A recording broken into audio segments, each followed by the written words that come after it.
नमस्कार मित्रांनो, अशोक मामा या मालिकेच्या आजच्या भागात आपण बघणार आहोत. भैरवी टिपॉय पुसत असते. त्यावर अशोक मामा तिला विचारतात, ए तू इकडं काम करतीये आणि ती तिकडं का बसलीये? त्यावर ती कामवाली म्हणते, ते माझ्या कॉन्ट्रॅक्टमध्ये नाही. त्यावर अशोक मामा विचारतात, कॉन्ट्रॅक्ट? त्यावर ती म्हणते, हो, या मॅडमांनी आमच्या एजन्सीसोबत कॉन्ट्रॅक्ट केलेला. त्या कॉन्ट्रॅक्टमध्ये जेवढी कामं आहात आम्ही तेवढीच करतो. त्यांना माहिती हो सगळा. त्यावर अशोक मामा विचारतात, पगार किती घेता तुम्ही? त्यावर ती म्हणते 16,000. हे ऐकून अशोक मामांना मोठा धक्का बसतो आणि ते म्हणतात, 16,000 1 BHK साठी?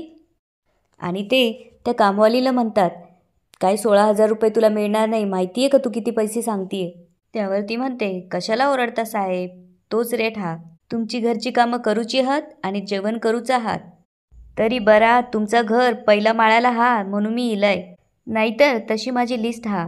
थांबा. आणि ती मोबाईलमधलं रेकॉर्डिंग मामांना ऐकू लागते. मामा जेव्हा रेकॉर्डिंग ऐकतात त्यावेळेस तिच्याकडे बघू लागतात. ती म्हणते, आणि हाताने कपडे धुचो नाही. त्यावर मामा म्हणतात, मग तू इथं काम करायचं नाही. हे ऐकून भैरवी म्हणते, 1 मिनिट, मी हे सगळं ॲग्री केलेलं आहे. ह्या बाईला मी एजन्सी थ्रू बोलवलं आहे आणि मला चालेल. त्यावर अशोक मामा म्हणतात, अरे असं कसं करता येईल? घरामध्ये बाईने प्रेमाने आणि मायेने काम केलं पाहिजे. मी हे करणार नाही, मी ते करणार नाही असं म्हणून कसं चालेल? त्यावर ती कामवाली म्हणू लागते, ओ साहेब, गोड बोलून आमका राबवून घेऊ नका. त्यावर अशोक मामा म्हणतात, आम्ही असं करत नाही, माणुसकी आहे आमच्यात. 15 वर्ष आमच्याकडे एक बाई काम करत होती ना, तिने असं कधी विचार केला आणि ना तिला आम्ही राबवली. त्यावर भैरवी म्हणते, मग तेव्हा 2च माणसं होती घरात आणि नंतर तर तुम्ही एकटेच. हे बघा, आता बायका मिळत नाहीत कामाला आणि तरुण मुलीचं नाहीच नाही. ही बाई मिळाली आहे ना, मला चालणार आहे. मुळात ही कामं माझी प्रायोरिटीच नाही आहे. मला ऑफिसचे बरीच कामं आहेत. मला त्या टेबलवर बसून काम करायचं होतं म्हणून मी ते साफ करत होती. त्यावर अशोक मामा म्हणतात, म्हणून 16,000? त्यावर भैरवी म्हणते, मला परवडेल आणि तुमच्या खिशातनं नाही जाणारे पैसे. त्यावर अशोक मामा म्हणतात, पैशाने सगळं विकत घेता येत नाही भैरवी. त्यावर भैरवी म्हणते, पण माणसं पैशाने विकत घेता येतात आणि चोख पैसे दिले ना तर माणसंही मिळतात. त्यावर अशोक मामा म्हणतात, पण ती टिकतातच असं नाही, त्यासाठी स्वभाव जुळून घ्यावे लागतात. त्यावर भैरवी म्हणते, हो, तुमचा आहे मग तो स्वभाव, घ्या मग जुळून. हे ऐकून अशोक मामा शांत बसतात. भैरवी म्हणते, मला कामं आहेत, मी जाते करायला, आणि भैरवी तिथून निघून जाते. अशोक मामा डोक्याला हात लावतात आणि म्हणू लागतात, ओ बाई करा, त्या यादीत काय असेल तसंच करा. आणि अशोक मामाही तिथून निघून जातात. इकडे संयमीला प्रियाचं टेन्शन आलेलं असतं. ती कॉल करून म्हणते, हाय मँडी, दिस इज संयमी, कल रात को क्या हुआ था? पुलिस कब तक थी? मैं ॲक्च्युली प्रिया को फोन ट्राय कर रही हूँ but she did not pickup my call. तेवढ्यात प्रभूबाई तिथे येतात आणि तिला आवाज देऊन म्हणतात, संयमी काय गय, काय विचारतीये मी, प्रिया कुठं आहे? त्यावर संयमी म्हणते, प्रिया मला नाही माहिती. त्यावर प्रभूबाई म्हणतात, काय तोंड वर करून खोटं बोलतीयस, लाज नाही वाटत? अगं तुझ्याबरोबर गेली होती ना, कुठे आहे प्रिया? काल रात्रीपासून घरी नाही आलेली ती.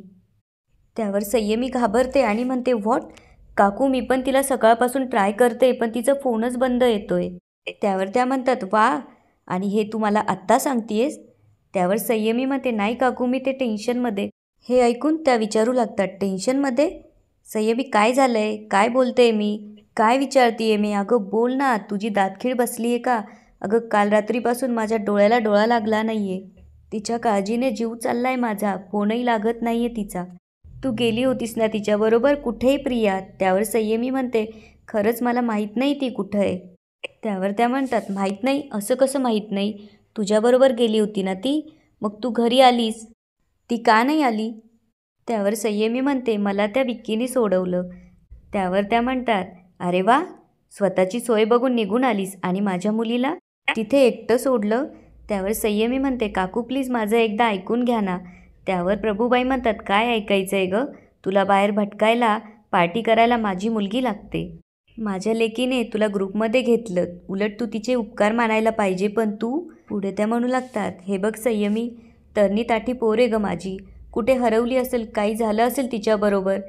त्यावर संयमी म्हणते, नाही काकू, तिला काही नाही होणार. त्यावर त्या म्हणतात, ए तू गप ग, नंबर दे आधी त्या मुलाचा ज्याने तुला ड्रॉप केलं. त्यावर संयमी म्हणते, माझ्याकडे नंबर नाही आहे. त्यावर प्रभूबाई म्हणतात, नाही आहे ना तुझ्याकडे त्याचा नंबर? ठीक आहे, मी पोलीस स्टेशनमध्ये जाते तक्रार करायला. आणि हो, तुझ्या आजोबांना सांगून ठेव, जर पोलीस इथं आले ना तुझी चौकशी करायला तर प्लीज आरडाओरडा करू नका म्हणावं. आणि जोपर्यंत माझी मुलगी सापडत नाही ना संयमी, तोपर्यंत मी तुला सुखात राहू नाही देणार. आणि माझ्या मुलीला जर काही झालं ना तर गाठ माझ्याशी आहे, लक्षात ठेव. असं म्हणून प्रभूबाई तिथून निघून जातात. हे ऐकून संयमी मात्र खूप घाबरते आणि ती रेयांशकडे जाते आणि त्याला आवाज देऊ लागते, रेयांश. त्यावर रेयांश म्हणतो, काय काम आहे तुझं लेम माणसाकडे? मगाची फालतू बडबड इनफ होती. त्यावर संयमी म्हणते, रेयांश प्लीज एकदा तर ऐकून घे. त्यावर रेयांश म्हणतो, देणार आहे तुझे पैसे मी. आता अर्जंट पार्टीसाठी जर पैसे हवे असतील तर माझ्याकडे नाही आहे, तू जा. त्यावर संयमी म्हणते, Reyansh please care for my life. त्यावर रेयांश विचारतो, का? सगळे तर ओके आहे ना? काय झालं नाही तुला? मगाशी तर माझ्या काळजीचा राग आला होता, कंटाळा आला होता तुला, ॲटिट्यूड दिलास ना मला. त्यावर संयमी म्हणते, अरे तेव्हा मला नव्हतं माहिती. त्यावर तो विचारतो, काय नव्हतं माहिती?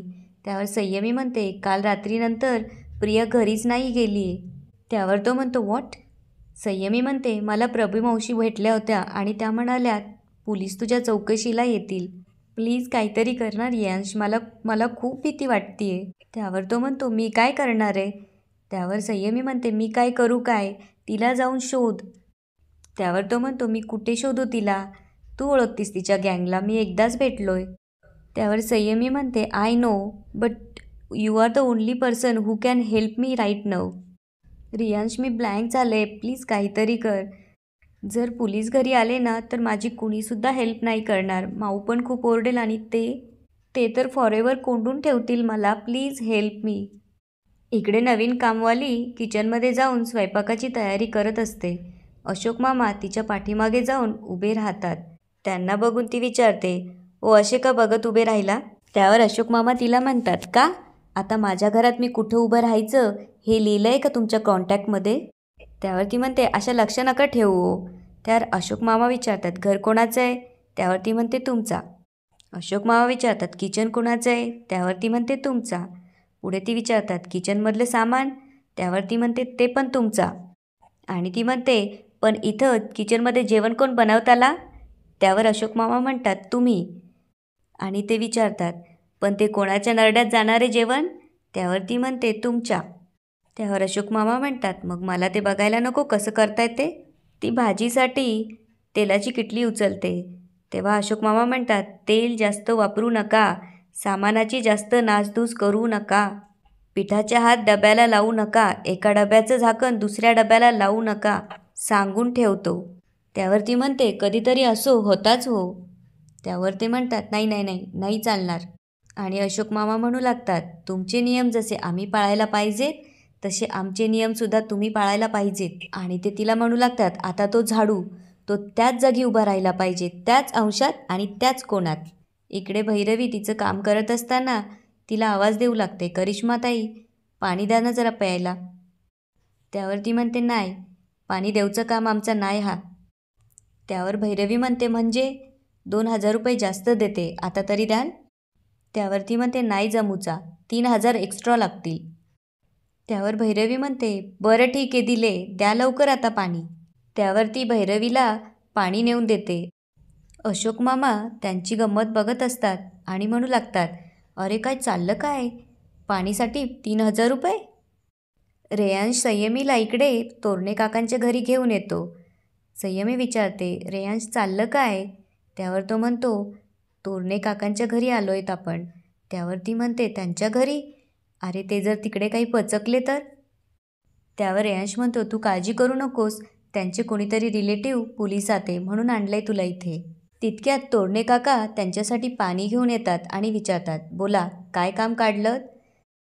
त्यावर रेयांश विचारतो, काका तुमच्या फॅमिलीमध्ये कोणीतरी पोलिसात काहीतरी करतं ना? त्यावर ते म्हणतात, काहीतरी नाही, इन्स्पेक्टर. त्यावर रेयांश म्हणतो, ग्रेट, मग आम्ही बोलू शकतो का त्यांच्याशी? त्यावर ते विचारतात, कशाला? आणि ते म्हणतात, काय रे बाबांनो, घरी काही प्रॉब्लेम झाला आहे का? त्यावर संयमी म्हणते, नाही काहीच नाही.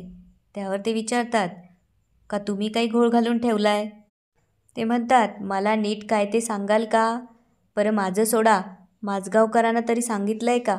इकडे अनिश ईशानला विचारत असतो, आजोबांच्या मोबाईलमध्ये असे उद्योग का केलेस तू? त्यावर ईशान शांत बसतो. अनिश म्हणतो, खरं तर या वयात तुम्ही मोबाईलला हातसुद्धा नाही लावला पाहिजे, आणि त्यात हे सगळे गेम्स वगैरे म्हणजे. पुढे तो म्हणतो, हे बघ ईशान, ही एक वेगळी इंडस्ट्री आहे, लहान मुलांसाठी नाही आहे. याचं व्यसन लागतं आणि हे गेमचं व्यसन फार भयंकर असतं. अनिश विचारतो, आजोबांचा मोबाईल घेऊन त्यात लॉग इन करणं कसं काय कळलं तुम्हाला? त्यावर ईशान म्हणतो, काका अरे ते सोपं असतं. पुढे तो विचारतो, पैसे कसे भरणार होतात तुम्ही? त्यावर ईशान म्हणतो, 4 लेवल कंप्लीट झाला की पैसे भरायचे असतात. आणि तो म्हणतो, आजोबांना मोबाईलमधलं काही कळत नाही म्हणून तो मी गेम आजोबांच्या मोबाईलमध्ये डाउनलोड केला, आणि मला असं वाटलं की आजोबांना मी त्यांच्या बँक अकाउंटमधून पैसे भरलेले कळणार नाही, आणि म्हणूनच त्या दिवशी ते मी पासबुक घेतलं होतं. ईशान जेव्हा हे सगळं अनिशला सांगत असतो तेव्हा अशोक मामा उभं राहून तिथे ऐकत असतात. तेव्हा अनिशचं आणि ईशानचं लक्ष त्यांच्याकडे जातं. इकडे संयमी आणि रेयांश तोरणे काकांना झालेली हकीकत सांगतात. त्यावेळेस तोरणे काका म्हणतात, रेड? Direct red? अरे काय मुलं आहात रे तुम्ही? आणि ते संयमीला म्हणतात, संयमी अगं का नादी लागलीस त्या प्रियाच्या? तुमचे वय काय आणि तुम्ही करता काय? कुठून शिकतात एवढं सगळं? ते म्हणू लागतात, संयमी तुझे आजोबा सतत कटकट करत असतात हे आपल्या सगळ्यांना माहिती आहे, पण ते अगदी नियमाला धरून आणि तत्वनिष्ठ आहेत. आपली नात 16व्या वर्षी ह्या असल्या भानगडीत पडते हे जर त्यांना कळलं तर काय वाटेल त्यांना? त्यावर रेयांश म्हणतो, काका ऐका ना, म्हणूनच आलोय तुमच्याकडे. बघा ना तुमची काही ओळख असेल तर, म्हणजे संयमीचं नाव या सगळ्यांमध्ये येणार नाही असं काहीतरी करता येईल का आपल्याला? तिथे रेड पडली तेव्हा काही लोकांना पोलीस घेऊन गेली, तेव्हा संयमी पण तिथे होती. त्यांनी कोणी जर संयमीचं नाव सांगितलं तर मेजर प्रॉब्लेम होईल काका. प्लीज करा ना हेल्प. असं काहीतरी करा की अशोक आजोबांना यातलं काहीच कळालं नाही पाहिजे. इकडे अशोक मामा ईशानच्या जवळ बसून त्याला म्हणू लागतात, ईशान तू वयाच्या 7व्या वर्षी मोबाईल हातात घेतला आणि मी 60व्या वर्षी. आम्हाला इंटरेस्ट नाही रे तुमच्या या टेक्नॉलॉजीमध्ये. आम्हाला जग जवळ आलेलं नको आहे, म्हणून आम्ही जगापासून थोडे लांब राहतो. आजकाल लोकांनी एकमेकांचे चेहरे नाही बघितलेत पण मोबाईल जास्त बघितलाय. हे नको त्या वयात तुमच्याकडे मोबाईल आलेत ना, त्यामुळे तुम्ही त्याचा गैरफायदा घेतात. त्यावर अनिश म्हणतो, ईशान तू बाहेर जा. त्यावर अशोक मामा म्हणतात, अरे मी बोलतोय रे त्याच्याशी, जा काय. त्यावर अनिश म्हणतो, बाबा प्लीज. ईशान बाहेर जातो. अनिश अशोक मामांजवळ येऊन बसतो आणि म्हणू लागतो, बाबा प्लीज चिडू नका त्याच्यावर, दोष त्याचा एकट्याचा नाही आहे, तुमचाही तेवढाच आहे. त्यावर अशोक मामा म्हणतात, तुझी बायकोही तेच म्हणेल, बघ तिला म्हणावं काय झालं आहे ते. त्यावर अनिश म्हणतो, बाबा मुळात हा प्रॉब्लेम आत्ता क्रिएट झालेला नाहीच आहे, फक्त त्याचे रेप्युटेशन आत्ता दिसत आहे. त्यावर अशोक मामा विचारतात, म्हणजे? त्यावर अनिश म्हणतो, ईशानच्या पिढीत टेक्नॉलॉजी इतकी पुढं गेली आहे, त्यात तो तरी काय करेल? आणि चला भलेही तो स्वतःहून नाही शिकणार, पण आजूबाजूच्या मुलांकडून हे शिकणं ऑब्वियस आहे. त्यावर अशोक मामा म्हणतात, बरोबर आहे तुझं म्हणणं, टेक्नॉलॉजी नाकारू नाही शकत आपण, बरोबर आहे. अनिश म्हणतो, बाबा तुम्हाला ही टेक्नॉलॉजी नाही शिकायची, त्यात तुमची काही वेगळी कारणं असतील, पण तुम्ही जर अज्ञानीच राहत असाल तर कोणी ना कोणी तुमच्या या अज्ञानाचा फायदा घेणारच. बाबा तुम्हाला या गोष्टी शिकायला हव्यात. आज 10 वर्षाचा मुलगा तुमच्या नकळत या गोष्टी करू शकतो, तर उद्या कोणी ना कोणी तुमच्याबरोबर फ्रॉड भी करू शकतो. त्यावर अशोक मामा म्हणतात, बरोबर आहे तुझं म्हणणं, नव्या पिढीबरोबर आपण जुळून घ्यायलाच हवं. आपल्या मुलांना कोणी फसवता कामा नाही, आणि आपल्या मुलांनीही कुणाला फसवता कामा नाही. तात्पुरत्या सोयीसाठी घेतलेले निर्णय हे कायमची गैरसोय करतात. हे कळलंच पाहिजे सगळ्यांना. ही गोष्ट मात्र अनिशला कुठंतरी लागते आणि तो एकदमच शांत बसतो. इकडे संयमी आणि रियांश परत येतात तेव्हा संयमी त्याला म्हणते, काय उपयोग झाला रे त्यांच्याकडे जाऊन, ते उलट आपल्याला लेक्चर देत बसले होते. त्यावर रियांश म्हणतो, म्हणालेत ना ते काहीतरी करू, लेट्स सी. त्यावर ती म्हणते काहीही उपयोग होणार नाही आहे. माहिती मला, आता ते घरी येणार आणि सगळं त्यांना सांगून टाकणार. ओ गॉड, आय एम स्क्रूड. तेवढ्यात प्रभूबाईला पोलीस घेऊन जात असतात आणि त्या म्हणत असतात, अहो मी खरं सांगते, माझ्या मुलीने काही केलं नाही आहे, तुम्ही एकदा माझं ऐकून तरी घ्या. हे बघून संयमी आणि रियांश मात्र खूप घाबरतात. त्यांच्या पाठोपाठ देसाई आणि बाकीचेही खाली जातात. पोलीस म्हणत असतात, इथे काहीच ऐकायचं नाही आहे, जे काही बोलायचं ते पोलीस स्टेशनमध्ये. प्रभूबाईंना पोलीस जबरदस्तीने गाडीत बसवतात. त्यावेळी सोसायटीतले सगळे लोक जमा होतात. रेयांश आणि संयमी मात्र काय झालं असेल या विचारात पडतात. देसाई म्हणतात, बघितलं ना, प्रभूबाईला पोलिसांनी नेलं. त्यावर त्यांची बायको म्हणते, काय बाई, जे ऐकावं ते नवलच. त्यावर सातपुते म्हणतात, हो ना, कधी कोणाचं काय होईल काही सांगता येत नाही. अशाने मुलांवर काय संस्कार होतील देवच जाणे. देसाई सांगू लागतात, अहो आम्ही त्यांच्या शेजारून जात होतो तेव्हा त्यांचा मोठमोठ्याने रडण्याचा आवाज येत होता. त्यावर सगळे विचारतात, काय रडण्याचा आवाज? त्यावर ते म्हणतात, मग पोलीस इन्क्वायरी चालू असेल, मग येत असेल रडू. त्यावर सातपुते विचारतात, तुम्हाला कसं कळालं? त्यावर देसाई म्हणतात, एक मिनिट मी सांगतो. हिच्या मावशीला हॉस्पिटलाइज केलं आहे. आम्ही त्यांना भेटायला जात होतो तेव्हा त्यांच्या दरवाजातनं आतून मोठमोठ्याने रडायचा आवाज येत होता आणि त्या म्हणत होत्या, अहो माझ्या मुलीने काहीही केलं नाही, तिला काहीच कळत नाही, लहान आहे ती, अहो तिला काही त्रास देऊ नका, असं काहीतरी सांगत होत्या त्या. त्यावर बाकीचे म्हणतात, नाही, या प्रियानं ना नक्कीच काहीतरी गोंधळ केलेला दिसतोय, पण आहे तरी नक्की कुठे ती? त्यावर एक व्यक्ती येतो आणि म्हणतो, मला माहिती आहे कुठे आहे ती, पोलिसांनी तिला पकडून नेलंय. हे ऐकून सगळ्यांना धक्का बसतो आणि सगळे म्हणतात, काय? त्यावर ते म्हणू लागतात, काय आहे, तो पोलीस हवालदार माझ्या ओळखीचा आहे.